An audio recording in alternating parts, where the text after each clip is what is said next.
Friends, welcome back again in e notes. तो हम thermal engineering and gas dynamic unit 1 पढ़ रहे थे, thermal engineering and gas dynamic का, that is steam generator. Part 3 में हम पढ़ेंगे कन्वेंशनल बॉयलर क्या है। ठीक है, तो चलें शुरू करें। ओके, तो कन्वेंशनल बॉयलर, तो ये पिक कुछ इतनी क्लियर नहीं है तो मैंने इसका थोड़ा फॉर्मेट चेंज किया हूँ ताकि मुझे वर्ड समझ में आ जाए। ठीक है, तो कन्वेंशनल बॉयलर क्या होता है, अगला हमारा टॉपिक है सिलेबस में ये कन्वेंशनल बॉयलर। तो कन्वेंशनल बॉयलर कुछ खास नहीं, जो रेगुलर बॉयलर्स जो हम लोग नॉर्मली जो घर में यूज़ करते हैं, ठीक है, जहाँ पे हम एक से ज़्यादा कभी वाशरूम में भी यूज़ करते हैं, बाथरूम में भी यूज़ करते हैं, किचन में यूज़ करते हैं, एक घर में दो से ज़्यादा वाशरूम है, किचन है, तो अलग अलग गर्म पानी भी चाहिए, ठंडा पानी भी चाहिए। ऐसी जगह पे जो रेगुलर बॉयलर्स है उसे हम कन्वेंशनल बॉयलर कहते हैं। ठीक है, तो इसका सेटअप कैसा है, तो सेटअप को थोड़ा कॉम्प्लिकेटेड है, सर्किट इस डायग्राम थोड़ा सा कॉम्प्लिकेटेड है, बट हमें सर्किट नहीं समझना है। ठीक है, सर्किट समझना किसी और काम है। ठीक है, हमें मेन समझना है कन्वेंशनल बॉयलर है कैसा, काम कैसे करता है। ठीक है, now regular boiler also known as conventional boiler, heat means इसे पढ़े ऐसे, regular boiler heat your central heating system directly and produce hot water for your cylinder। ठीक है, जैसे a conventional system has 2 water tanks in the loft। ठीक है, अगर ये देखिए मैंने एक हाउस टाइप का बनाया, हाउस के छत पे 2 हमारा टैंक है। ठीक है, हाउस के छत पे जो घर है हमारा, उसके छत पे हमने 2 टैंक लगा रखा है, तो वही भी हम बता रहा है, अ conventional system has 2 water tank in the loft, a large that is the cold water storage tank and the small that is feed and expansion type. जो बड़ा वाला टैंक है वो हमारा कोल्ड वाटर जिसमें ठंडा पानी रखा, ठंडा पानी में नॉर्मल वाटर है, और छोटा वाले टैंक हमने फीड के एक्स्ट्रा फीड, मतलब बाई चांस कमी हो गया, कम पड़ गया तो हम एक्स्ट्रा फीड करने के लिए रखे हैं।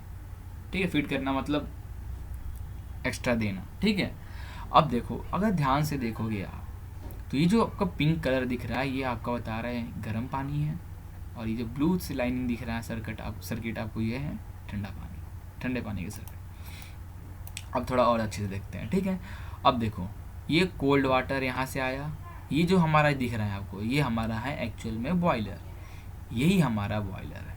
ठीक है, इस बॉयलर में रॉड लगा हुआ है।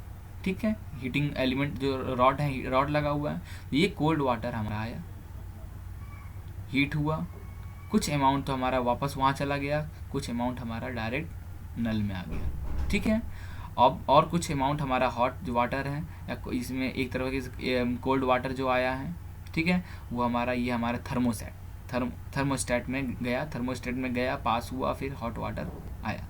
ठीक है, ऐसे हर रूम में अलग अलग थर्मोसेट लगा, और ये डिवाइस लगा हुआ है, कंट्रोल कर सकते हो यहाँ से कितनी हीट चाहिए। ठीक है, ये हमारा रूम थर्मोसेट का काम क्या होता है, वो सेंस करता है रूम का टेम्परेचर, रूम के आपके घर के टेम्परेचर के हिसाब से आपके पानी को आपके पास सप्लाई करेगा। ऐसा नहीं कि बहुत ज़्यादा गर्म पानी आ गया, बहुत ज़्यादा ठंडा पानी आ गया।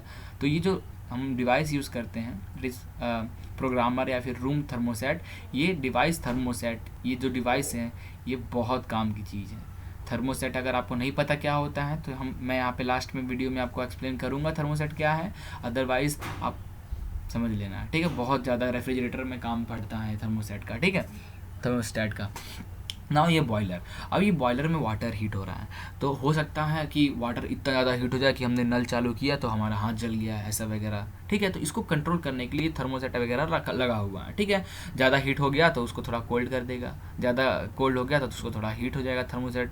तब थर्मोसेट काम कैसे करता है उसे समझना है हमें। ठीक है, ये मेन हमें यहाँ पे बॉयलर का यूज़ जो कर रहे हैं, कहाँ कर रहे हैं, ये हमें जानना था। ठीक है, अब देखें ना, अभी तक जो मैंने आपको समझाया कन्वेंशनल बॉयलिंग में वही यहाँ पे लिखा हुआ है, एक बार मैं रीड कर देता हूँ ताकि अगर आप लिखना चाहो तो लिख लेना। ठीक है, ना water from the storage tank feed cold water down to the cylinder. जो नीचे ये सिलेंडर लगा था, जो हमारा सिलेंडर था, वाटर कोल्ड टैंक से हमारा आया, फीड हो रहा है किसमें, ये सिलेंडर में, it is the boiler. Okay, ना the central heating boiler will heat the cylinder and convert cold water to hot.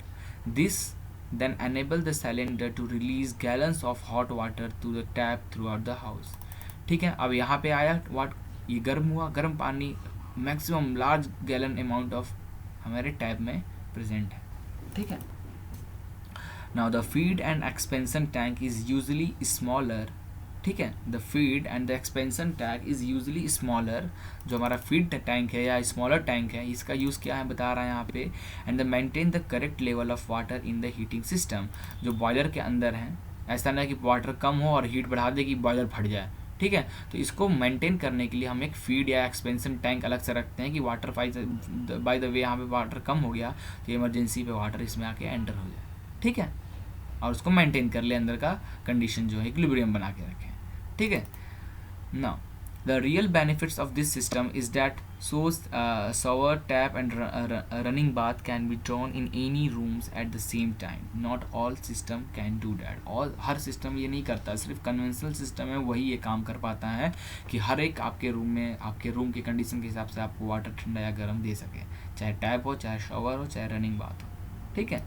Now if the cylinder, for example, if the cylinder does run out of the hot water, it will have fast recovery rate of 25 to 30 minutes. आपने क्या किया, बहुत ज़्यादा amount of water आपने ले लिया, ठीक है, बहुत ज़्यादा अमाउंट ऑफ वाटर ले लिए, तो दोबारा उसको फिर पानी ख़त्म हो गया, ठंडा पानी आ रहा है, तो उसको बनाने के लिए कम से कम 25 से 30 मिनट लगता है कन्वेंशनल सिस्टम में। ये थोड़ा डिफ़ॉल्ट है बट काफ़ी है, अब इतना तो। और जो बॉयलर हैं, जो आपको जितना वाटर चाहिए वो आपके डिपेंड करता है बॉयलर की कैपेसिटी पे, आप कितने टन के बॉयलर लगा, जैसे यहाँ लिखा हुआ है the boiler listed below are available in a range of output and are compatible with a conventional system.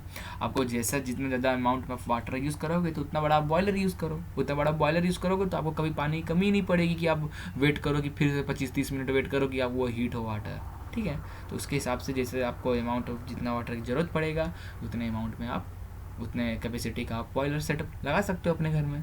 तो ये था हमारा कन्वेंशनल बॉयलर सिस्टम। अब थर्मोसेट को तो मैं थोड़ा एक्सप्लेन करूँगा, ठीक है। तो ये थर्मोसेट हमारा ऐसा कुछ दिखता है। अब मैं इसे एक्सप्लेन करूँगा तो इससे आप सोचिए कि आपका जो ये सिस्टम है ये कैसे काम कर रहा था, ठीक है। जो हमारा अभी हमने आप हाउस सिस्टम दिखाया वो कैसे काम कर रहा था, मैं भी इसे एक्सप्लेन करूँगा तो आपको अंदाज़ा हो जाएगा, ठीक है। तो ये जो आपको दिख रहा है ये थर्मोसेट का बाहरी बॉडी है, जो ढांचा बोलते हैं बाहरी थर्मोसेट, कुछ बाहरी बॉडी ऐसा दिखता है, ठीक है। ये हमारा आउटर बॉडी है, ओके। अब यहाँ पे एक हमारा ब्लो लगा हुआ है, ये हमारा ब्लो लगा हुआ है, ठीक है। लेदर का होता है या फिर प्लास्टिक रबर का ऐसा ब्लो होता है जो कि स्क्वीज होता है और फैलता है, एक्सपेंशन और कंप्रेशन होता है, ठीक है। अब ये हमारा बल्ब है और ये सेंसर है, ये सेंसर में एक वॉलेटाइल फ्लूइड भरा होता है, ठीक है। इस सेंसर में वोलेटाइल फ्लूइड होता है जो कि हल्का सा टेम्परेचर सेंस करने पे वो मेल्ट होने लगता है, एक्सपेंड होने लगता है या कॉन्ट्रैक्ट होने लगता है। थोड़ा सा टेम्परेचर बढ़ा एक्सपेंड होने लगा, थोड़ा सा टेम्परेचर कम हुआ कॉन्ट्रैक्ट होने लगा, ठीक है। तो ऐसे हो गया। और यहाँ पे एक स्प्रिंग लगा हुआ है, ठीक है, और ये एक लीवर लगा हुआ है, इस लीवर से एक फेस कनेक्ट है, ठीक है, और दूसरे वाले लीवर से एक दूसरा फेस कनेक्ट है टू स्टार्टिंग रिले, ठीक है।